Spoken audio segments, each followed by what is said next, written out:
বন্ধুসকল আমি আজি লখিমপুৰ পুখুৰীলৈ যাবলৈ ওলাইছোঁ ফুৰিব বলক। এতিয়া আমি গৈ আছোঁ লখিমপুৰ পুখুৰীলৈ।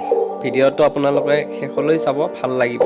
পুখুৰীটো বহুত ডাঙৰ পুখুৰী হয় আৰু দৰং ডিষ্ট্ৰিক্টৰ ভিতৰত সকলোতকৈ ডাঙৰ পুখুৰী লখিমপুৰ পুখুৰী বুলি কোৱা হয় আৰু ইয়াত বহুত দূৰ দূৰণিৰ পৰা বহুত মানুহ আহে। এতিয়া আমি গৈ আছোঁ লখিমপুৰ পুখুৰীলৈ। আপোনালোকে চাই থাকিব, ঠাইবোৰ কেনেকুৱা লাগিছে ক'ব আৰু পুখুৰীটোৰ চাৰিওদিশ বহুত মনোমোহা হয়।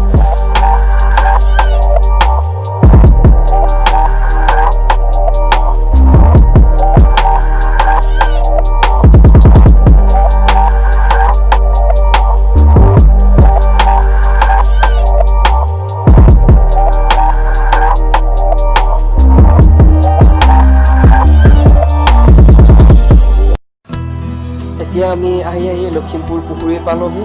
আপোনালোকক লখিমপুৰৰ পুখুৰীটো দেখুৱাই দিম। এতিয়া আপোনালোকে চাব ভিডিঅ'টো লাষ্টলৈ, স্কিপ নকৰাকৈ ধুনীয়াকৈ চাব। এইটোৱে হৈছে সেইটো লখিমপুৰ পুখুৰী। প্ৰায় ইয়াত জানুৱাৰী মাহত বহুত দূৰ দূৰৰ পৰা মানুহ আহে, সকলো মানুহ আহে। ইয়াত পিকনিকো হয়।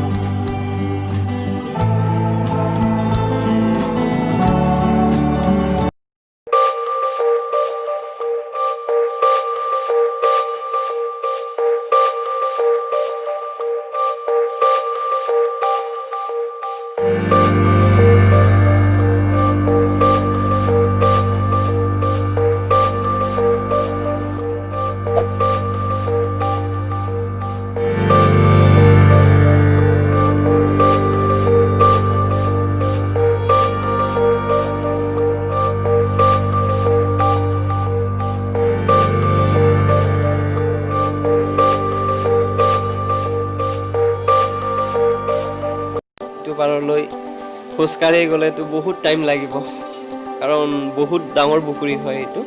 লখিমপুৰ পুখুৰীৰ নাম হয় আৰু বহুত মানুহ এইটো পুখুৰীৰ বিষয়ে। আপোনালোকে ভিডিঅ'টো ধুনীয়াকৈ চাওক।